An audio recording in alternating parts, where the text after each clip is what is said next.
Hey there, everyone, and welcome back to another episode of the 100% Wild Podcast. I'm Mark Kenyon with Wired to Hunt. I got Matt Drury here with Drury Outdoors. Again, Mr. Mark Drury is with us as well. And Matt, who's our guest today? Today we have with us Ralph Cianciarulo from The Choice, and he's actually on his way to a turkey hunt. He's in a Winnebago. He's got his crew with him, but he's been kind enough to join us from the road. So we're looking forward to seeing what all Ralph's got on his plate right now. How you doing, Ralph? Hey guys, what's happening? I think you could have introduced him as Mr. Vicky Cianciarulo. I was just happy I got his last name. I pronounced it right. Ralph? Yeah, Mark, you got it. You nailed that one, man. I'm Vicky's. I pack out all her big animals. There you go. Well, that's a good starting point because, like, when I think of you guys' stuff, I always think of, like, the really awesome moose hunts or, some other big game animal, bear or whatever it may be. What drove you guys to kind of start hunting those types of big game animals when you first started? Well, you know what? I mean, what's crazy is, as you know, Mark and Terry literally nailed all the whitetails and the turkeys and all that stuff in the late 80s and early 90s. And I myself, I'm a northern boy, and I just fell in love with, hunting the wilderness, hunting up in Alaska, northern BC, all through Canada, chasing moose, caribou, the grizzlies, black bears, and I think thanks to Mark and Terry, they pushed me there. And Ralph, I think, actually preceded us in the VHS business because he's always had Archer's Choice. And I don't know if a lot of people know this, but Ralph owned a huge archery shop just outside of Chicago, correct, Ralph? Wasn't it also the name of Archer's Choice? Yeah, Mark. I mean, it was Archer's Choice. It was right on Cermak Road. And, growing up, I would work at the archery pro shops and just built the clientele, and it was like I had to make the move, and I loved it, just like you guys. I loved flinging arrows and just everything worked.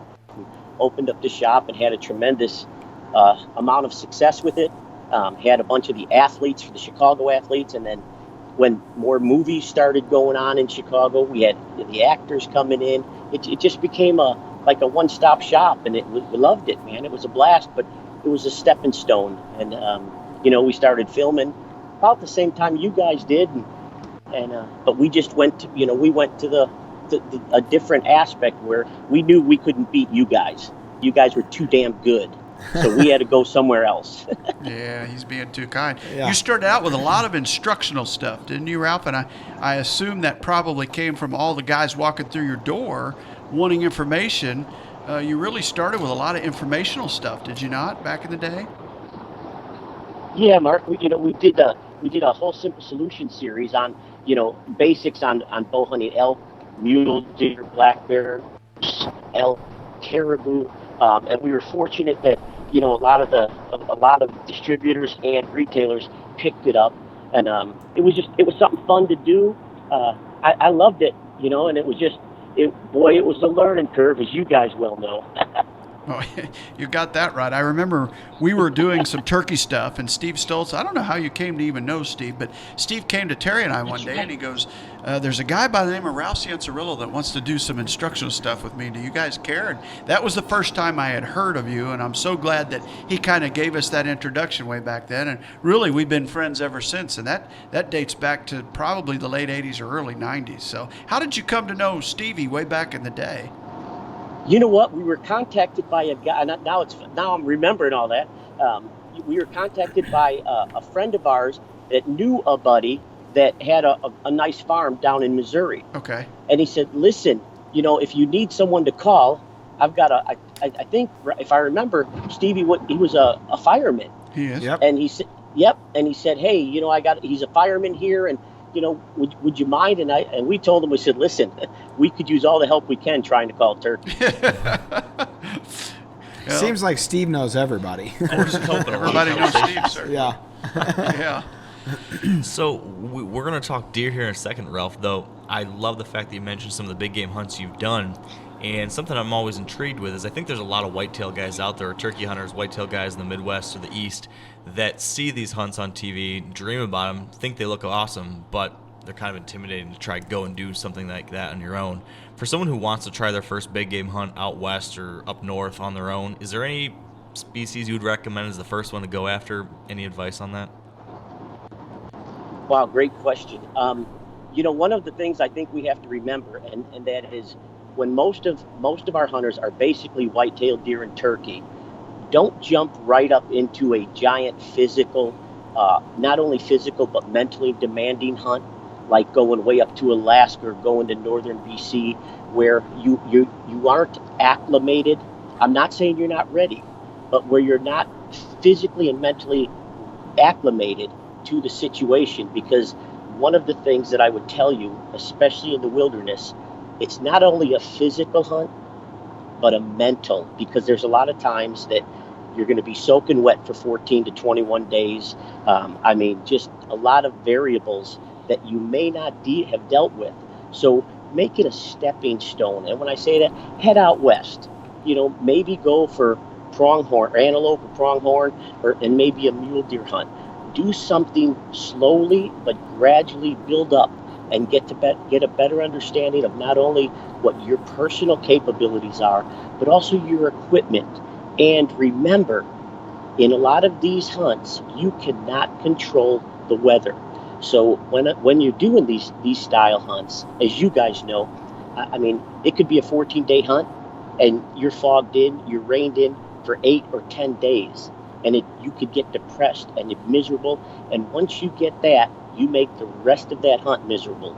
So there's a lot of little things that you play with your head that hopefully you can look at the positive and continue on that route. But stay in the smaller ways, and because good example, a lot of people have never seen a moose in the wild.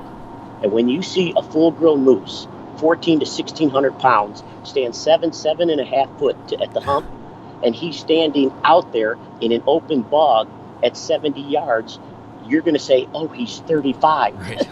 and you're shooting and missing. So, there are things that you really want to pay attention to. Just a little low.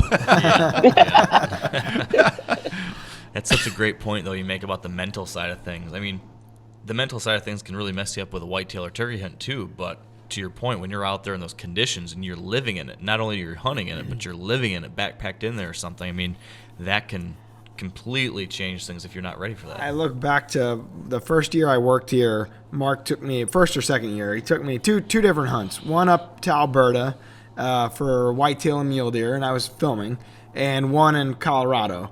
And I remember the Colorado hunt was a little different than the hunt in Alberta. In that Colorado hunt, it was a lot of spot and stalk. It was all spot and stalk. Mm-hmm. And I remember thinking, and at that time I'm like 22, and I'm thinking I'm not prepared for this style. I've never ever done anything like that. Turkey would be only remotely close, but it's not the same terrain, so it's just a physically different demand on your body, and I just wasn't prepared for it at all. How was your film job on that? We talked about that yesterday. It wasn't so hot.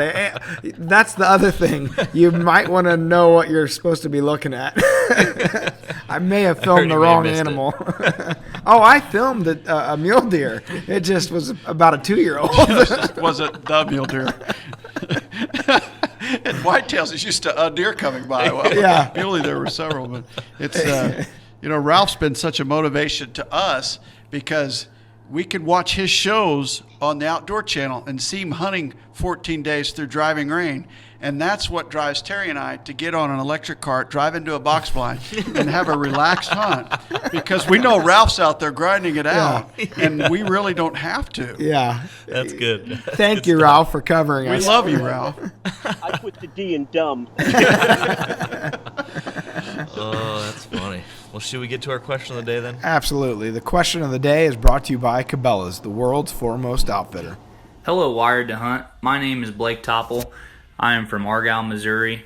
I recently set a goal for myself to kill a 130-inch deer, or preferably bigger, on public land. I have a trip planned in early November during the rut here in central Missouri. My question for you guys is, when do you start doing all-day sits morning, evening sits? How long do you guys stay out there? I just wanted to see what you guys had to say about that, or any advice on that matter. Thank you.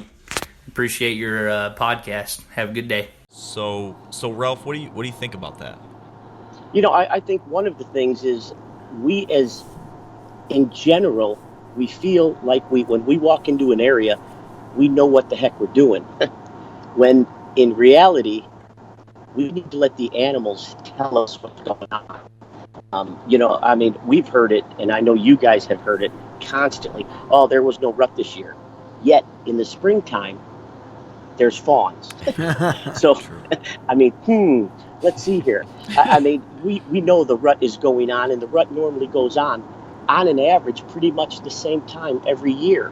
Whether your moon phases, like you guys are experts on, there's so many different variables. But when to hunt, first off, in state grounds. And a lot of people ask this. They go, well, how come you guys aren't hunting state grounds? First, I don't think a lot of viewers understand is a lot of state grounds, maybe you cannot film, and sell it, or air it, in public TV. Or we need filming permits.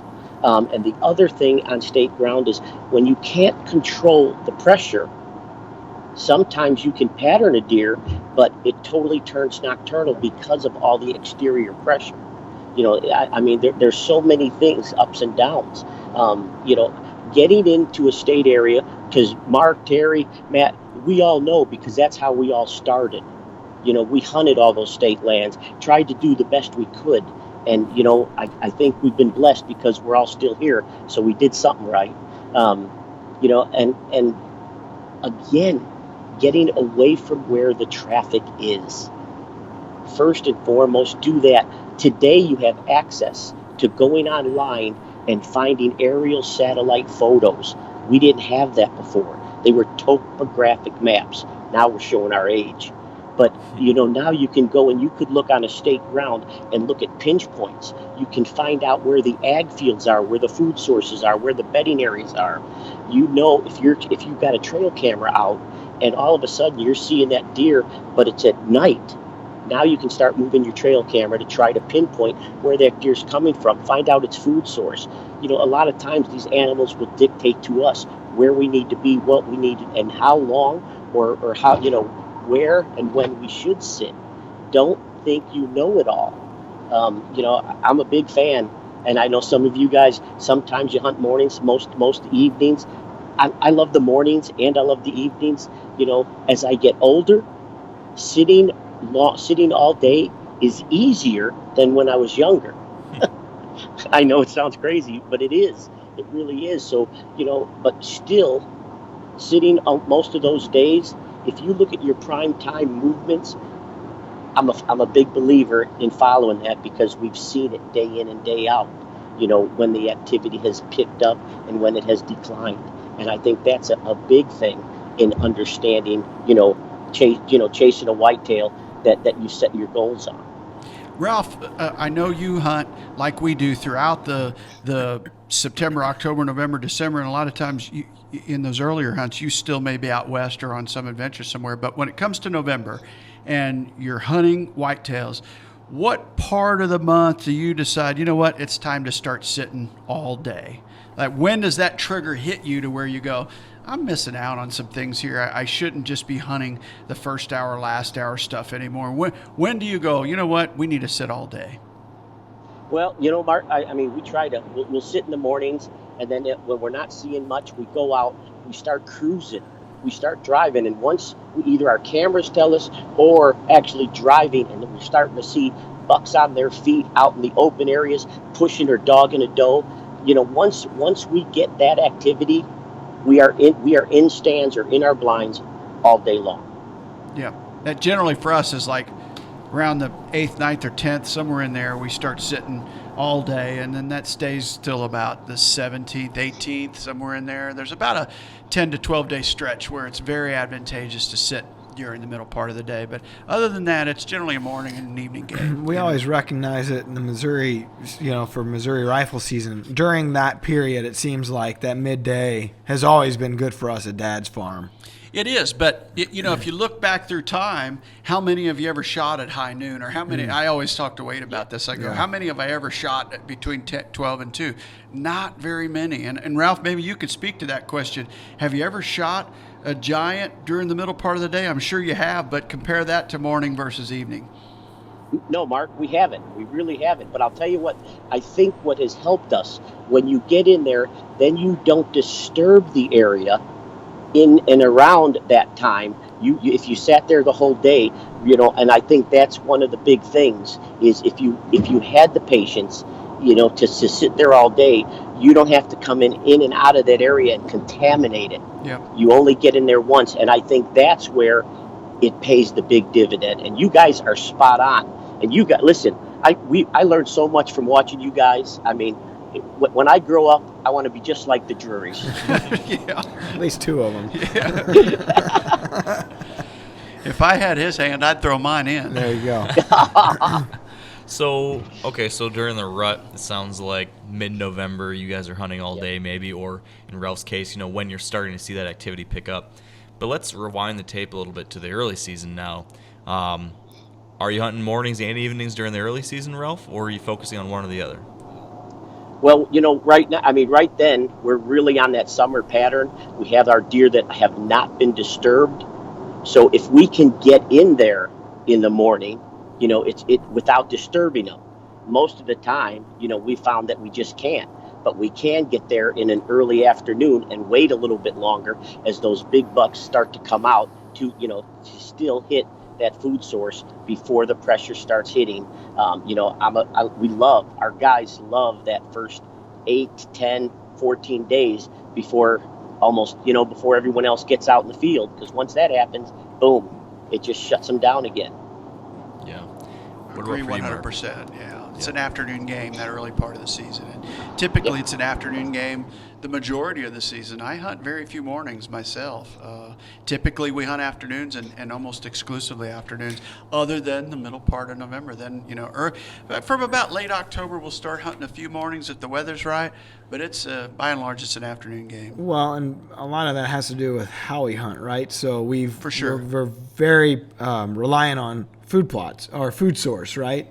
And so if they're coming to food source, towards the last few hours of the evening, you're more or less wasting your time the rest of the... We're best around our food plots, and we don't want to disturb the bedrooms, so, we just don't hunt the mornings that often. Now, other guys that, if they've got 1 week of the whole year they get to hunt, or just a few weekends, by all means, I'm going to be out there, but I'm going to make sure my access is right, and I'll probably hunt a little bit more of a perimeter style of a morning than I would in the afternoon, because if you're limited on time, you can't kill them if you're not out there. It's the simplest rule in hunting. If you're not there, you're not going to succeed.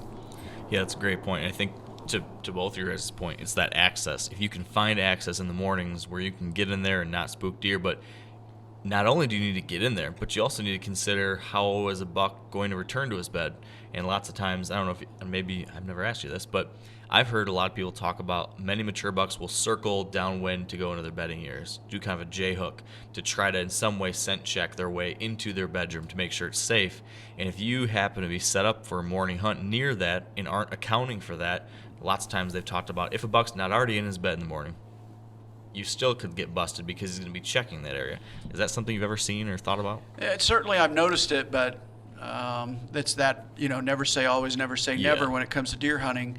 I've seen other bucks walk in with the wind at their back without any care for the wind.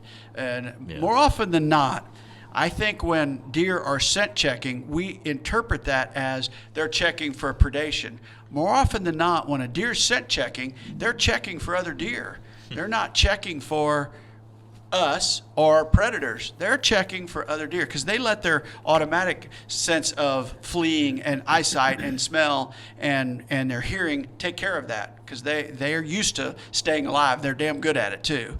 But when it comes to scent checking areas, they're smelling for other bucks that they might be afraid of or that they want to go challenge, or they're scent checking for does. That's when I see them scent checking. It's more in terms of other deer than it is predation. It's interesting. Now, let's fast forward past the rut to the late season. Ralph, would you say the same thing that you said for the early season applies to the late season, or do you have a different thought on that? Absolutely. Mornings, forget you're hunting a food source, you don't want to bump them, you bump them. You could change their bedding areas. Don't give them any pressure. You keep the wind in your favor and get your food plots near a winter bedding area. That's what we have a lot of Osage by us, and that Osage is just real thick cover. So we have our plots set up with the predominant winds in our favor for the late season, and we sneak in there in the afternoon and we sit till dark. I mean, nothing, no morning, unless you want to sit up in a high vantage point and do some glassing to maybe, do some research on your herd. Otherwise, we don't mess with them in the morning, especially late season. Yeah, I agree 100%. I can't remember the last late season morning that I hunted. I just don't do it. I'll scout, like he said. I'll watch, but I just seldom hunt. Ralph, how's the herd doing in your part of the Illinois? I know you were affected by EHD, much like most of the Midwest was. What's the state of the herd right now? Mark, right now our numbers have been down just because of, we got hit with it a couple of years ago. It's finally bouncing back this past fall. We actually saw more mature bucks than we have seen in a long time. Everything was going good in our favor. We did hear in Carroll County, which is the northwest corner of Illinois, is they did find a positive with CWD, and that's always a little nerve-wracking. But we were not affected with CWD, when it was really going around. The EHD did hit us, but the CWD didn't until now. There was only one positive, so we don't know what the state's going to do. I leave that up to the biologists. But as a whole, Mark, we actually saw, we were very excited about what we saw, not only from the stands, but also the trail cameras telling us what was, moving into the area. Yeah, agree 100%. I think fall of 17 and more specifically fall of 18 with no future EHD, I think we're going to have some really good falls ahead. The crop of 3-year-olds that are out there right now that are going to be 4 and then 5 are just phenomenal. I mean, these are deer that grew up without social stress. Yeah. I saw some of the biggest 3-year-olds I've ever seen in my life this past fall. I mean, giant 150 to 170 class 3s. What are they going to be when they're 5.5 if we keep social stress reduced like it is right now? Yeah, we noticed, Dad and I had a few leases there in like the Fulton County area, and it didn't seem like it's completely bounced back yet. It seemed like it was still low numbers, weren't seeing the sign. It just wasn't great for us. This has been a couple years in a row now. It seems like it got hit again. It got hit hard in 12 or 13, and then it just got hit again in 15 and 16. Yeah. It's this stuff just won't go away. It's like a cancer. In fact, this weekend we had a chance to see a couple of our Drury Outdoors team members, Rod Wilson and Keith Kuhn, and they had just did their shed hunt. And they found more dead deer. They found four or five more good-sized dead deer, and not like hardly any sheds. It's like Yikes. year after year on their place. That's more central. West Central. Yeah, West Central Illinois. For sure. So And the thing with EHD too is it is so localized where you can have these pockets where it just gets slammed, and then you can have another part of the state though where it's perfectly fine and they're doing great. So it's interesting. You'll probably hear people like Ralph's bouncing back. You guys are in Illinois, and I've seen the same thing in Michigan where we had some properties where like 60 deer would be all found dead in like a 100-acre area, and then you could go, the next block over and it seems peachy. Ralph, you could speak to this because you travel and talk to so many hunters in so many different places. What have you seen from an interest level post these big EHD outbreaks? To me, it doesn't seem like we have as many hunters because the opportunities haven't been there for them. What are you seeing out there in terms of interest level from the average blue collar deer hunter? Mark, you're spot on. People have lost interest because the opportunities have been shortened from them. And let's face it, a lot of their time is used up. So they only have a certain amount of time to get out in the woods. And when they go out there for the first time in 2 years, and where they used to see maybe 10, 12, 14 deer, and they don't see any, or they maybe see 1 or 2, they're not coming back next weekend. And that's a bad deal because the only way that what our lifestyles will survive, and our lifestyle is what everybody is, that all the viewers out there, we all live the same lifestyle. If we continue to lose these numbers and this participation, we're in a big world of hurt. We are, and you mentioned CWD, and that's had all the attention over the last 15 years. Yet you never hear of a department talking about trying to curtail EHD. Yeah. Have you ever heard any biologist in any department say, you know what, we need to address EHD? No, I think they're scared of it because they don't understand it. You know what I mean? And so when they don't. If anybody's afraid of something, they don't want to bring it up. And I mean, here, the facts are in. I mean, the proof is in the pudding. They have to figure this out. And I mean, I think all of us as sportsmen and women need to participate. We just found out. Now, this shows you. We just found out. We were talking to one of our conservation officers, and Steve told us. He said, "Well, now that your county has come positive, just one, proved positive. The state's going to put us, where you can deposit samples of the deer, and they're going to tell you exactly what you need to do. Here's the deal. If we do that as hunters, the state has said that if they get enough samples, then they don't have to turn around and start to bait and do the evening shooting stuff. So we as sportsmen all need to stick together, and if you find an area like that, help and participate. Help them to understand it, because it's only going to be good for everybody."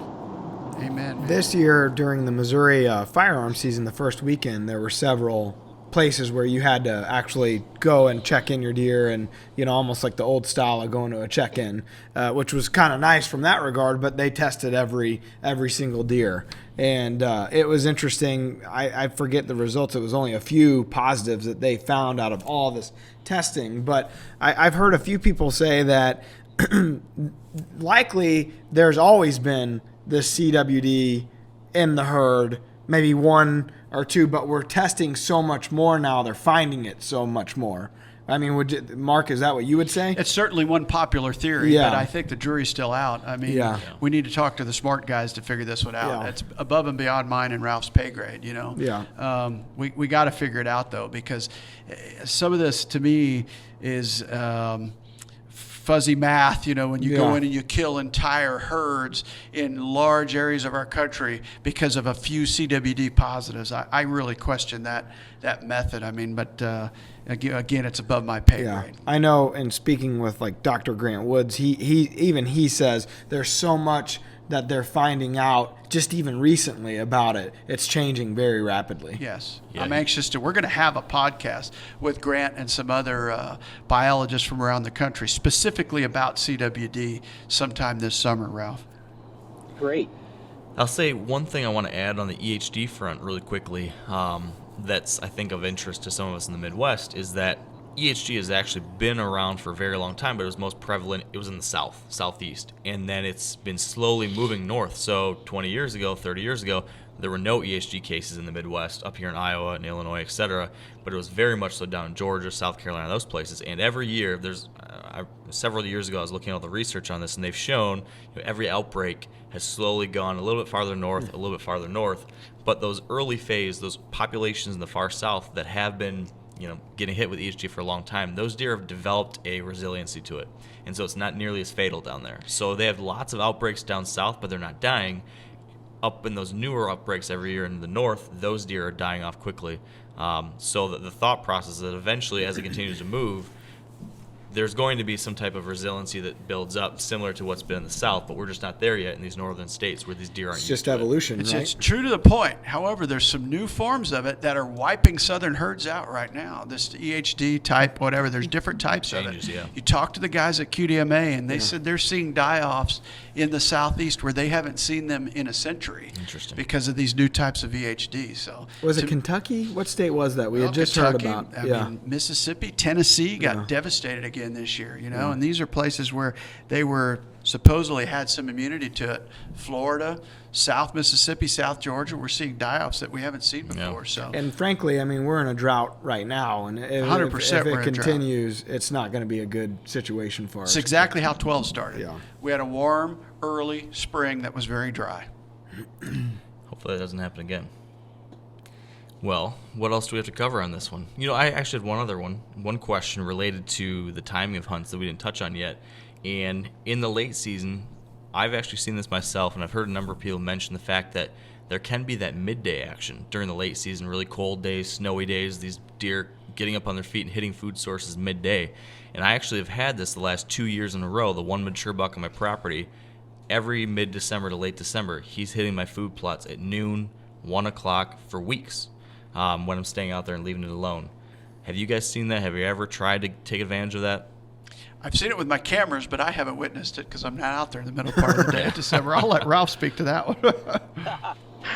We aren't either, guys. I mean, we've seen early movement, especially when you're having a big barometer change. You've got a pressure situation coming in. We'll see that movement come in, but as far as on a regular basis, the cameras maybe have shown it, but us, we're not there. We've learned from our past mistakes, and we try. It's hard, but you try not to go against what you've learned in the past. Even on those really, really high pressure days, it seems like there's still only like 2 or 3 o'clock until, you might see early movement. Typically, those high pressures, if you're in by 1:30, you're pretty safe. But still, in all, your movement's going to be at deer 30, which is sunset 30 minutes before and then 30 minutes after. I mean, late season, it's in and around that sunset, man, especially for the mature deer we're looking for. Yeah. You always have those outliers, right? You get deer that are injured either from a stray bullet or a fight or something like that. They're going to be out there early, but they're outliers. They're not your typical. And they're early because they're bedded close to the food. They're bedded right off of it. Yeah. Yep. And most of the time, those are the ones that got their butt kicked. Yeah. So they don't want to deal with the big boy that's still in the brush coming out at sunset. Yeah. Very true. Well, anything else on this topic we need to cover, guys? No, I want to thank Ralph for coming aboard. I mean, he's been a hero of mine and Terry's for so many years, and on top of that, one of our best friends in the whole industry. I mean, it's if people only knew how close all of us were behind the scenes, they couldn't believe it, because you watch their show and they have a set of partners and we have a different set of partners. Sometimes they overlap, most of the time they don't. So we don't get to hunt together as much as we like, but we're all still very, very close friends. We're like a big outdoor family, really. Amen, buddy. And I would love to say this, that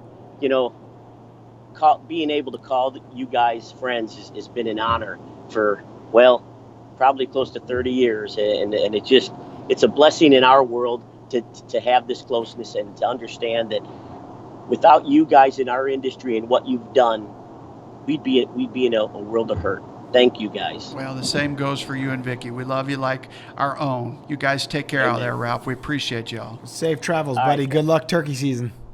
Thanks, guys. I'm going to do what you guys do. Kill them. Thanks, buddy. You take care. All right. See ya. All right. God bless you. God bless you. Awesome. And then our quick wrap-up for our listeners and viewers would just simply be to subscribe to the audio version. If you like to listen on your phone or in the car or on the treadmill, you can do that on your iPhone with the podcast app. Or if you have an Android device, you can go and use Stitcher or the Google Play app, and you can get there.